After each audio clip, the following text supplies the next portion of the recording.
again then. I think I'm going to round up this video though, starting off to talk about confidence. I think um, my confidence did definitely grow because I thought I had slow growing hair. For some reason, I don't know where I picked that up from, but I would probably more than likely say it was from my family. Probably heard them saying things like that, your hair doesn't grow. But from December until probably July, my hair grew so much. And I don't know if that's because I always had the hat on the bandana and it was always plaited up, or what, I don't know. But that's all I was doing. I was just plaiting it and moisturising it every day with pink moisturiser. And I probably know that's not good now, but that's what I was doing. And I was blow drying it every time I washed it, and it grew shed loads. And so by summer, I had something that looked, it probably wasn't hanging down like this, but it was. So people was like, they wanted to come town with me now because I was different, and there was a few other people rocking afros as well. So it was like, there's some new trend. People were really intrigued and they wanted to walk with me. Guys were complimenting me, and like, I'm different, I'm unique, and as a teenager, that was it was nice, and it did boost my confidence. So yeah, so obviously I went, even though there weren't a lot of people doing it, and my confidence did get boosted because I jumped into the unknown. Well, I kind of got pushed into the unknown, to be honest.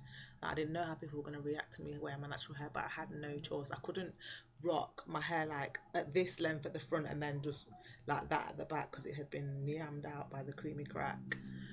So yeah, so that boosted my confidence. There were other things that boosted my confidence as well, you know, um, around my hair, but I can't think of them at the moment. Um, I don't know, just playing with my hair and realizing how many things it could do. Because even though there weren't all these definitions of names for the hairstyles, I knew that if I knew how to bantu knot, because I could braid from I was 9 years old, so I knew how to bantu knot. We used to call it Chinese bumps though. I knew how to braid, cornrow. I can do any style.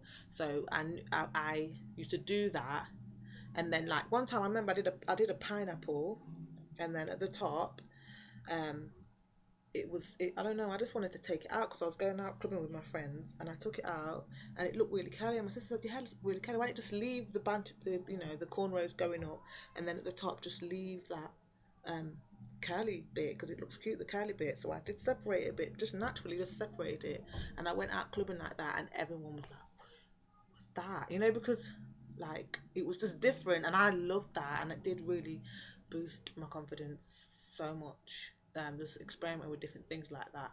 I never had my full head braided out or full head bantu knotted out. I never did that, I'm gonna lie, but I did used to wear bantu knots a lot, and I bet a lot of people did this as well. You had this, because I did meet a lot of people with natural at that time, with like these two side bits out, and then it was all bantu knotted. You know what, it would be really good just to go down memory lane, those people that have been natural all that as long as me, um like different hairstyles that you used to do before we had YouTube, when we were just trying to find out what could look good.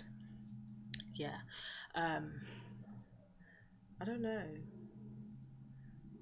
I grew my hair for about 2 years, and then because my dad was in the Nyabingi house, um, I and then I went to Birmingham to study, and then I was at the Bingi like most weekends. Um, I took on my covenant, which is like a sacred promise that you make to yourself between you and Rastafari, that you're going to live an ital life. And certain things had happened not long before then as well. I'd had an ovarian cyst removed, and I was within like a day, 24 hours. Without, if I had got to the doctors and 24 hours later I would have got there too late, it would have been it. That would have been it. That, it was bad. It was like a 40 centimeter cyst, and certain people came around me and showed me different books I could read, showed me different ways of eating. Um, Even though I was around the Bingy house, just made me see, like, this is how you cook it. And sometimes you do have to show people how this is how you do it, because they can say, oh, eat like this, but then if you don't know how to prepare that meal, you're not going to do it. So I really give thanks for those people that were there for me when I came out of hospital and I was in recovery, like, because that's the best time to catch somebody. And people say, oh, don't trouble them now because it's going to be too much, but I give thanks for them people coming and showing me at that time, You know, I didn't have I like people to help me, and I can take criticism if it's going to make me a better person, because I know that I was being watched for 12 months to see if I was going to relapse and get another cyst, and I didn't. And I know it's because I changed the way I was living, and you know, my eating, sleeping patterns, products I was using on my skin and hair. So it was just a complete 180 turnaround for me when I had that ovarian cyst removed. And like I said, within that year, I moved deeper into the Bingy house, took on my confidence, started wrapping up my head and knitting up my natural hair. Um, and that was a beautiful journey, and I was on that journey. I'm sure it's about between 12 and 14 years when I tried to calculate the time, because obviously I thought that was it, that was me for life. This Natty Nzinga, Rastafari Nzinga, so and it wasn't. And I don't think I'm ever going to talk about why I came back to lose, because I'm still trying to work it out, but I have no problem with it. I love it. I love it. I love my whole journey. There's no part of my journey that I regret at all. None. It's just all fun. And I think that's what it was about. It was about keeping it fresh. Yeah. And healthy, because I stand for healthy. And I will say this, even though there were a lot of reasons why I went loose, my hair was thinning, but I think that is to do with stress and hormones. Certain things were happening in my life, and I could have repaired it, but I think I just wanted a full change. I just wanted a full change, and sometimes you just want a full change. So I never saw me doing that, but I did, and it's been so liberating. Not that I was trapped or anything, but I don't know, just to know that I could do that if I wanted to, and I did. I really did want to do that. I'm rambling now. If you want to ask me anything about my natural hair journey, please don't hesitate to leave a comment or email me at nzinga@zinganix.com, or get me across the social networks at Zinganix.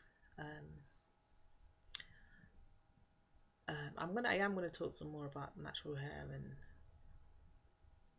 try and be positive with it, because I know a lot of people do like moan about what their partners think, what their families say, and you know, I don't want to do that. I just want to share how healing it's been for me. And this video, I think the main thing I've talked about is my confidence levels, because I didn't think I was beautiful, and I realized that when I went natural, a different caliber of man approached me from when I was processed, and that definitely boosted my confidence in my natural beauty.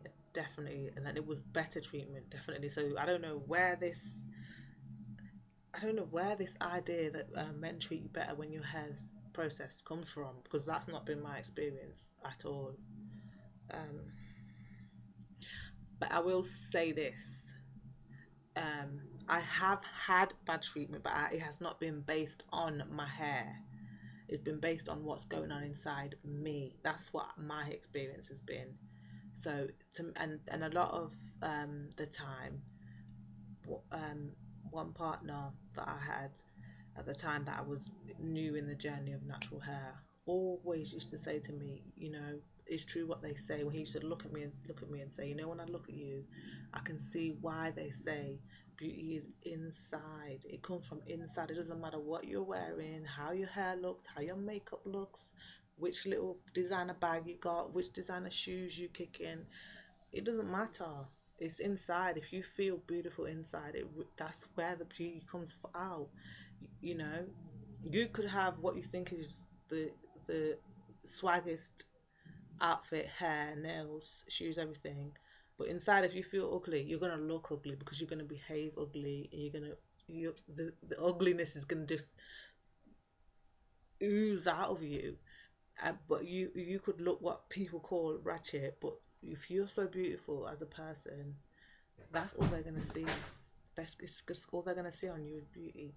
So yeah, I think I'm gonna stop there.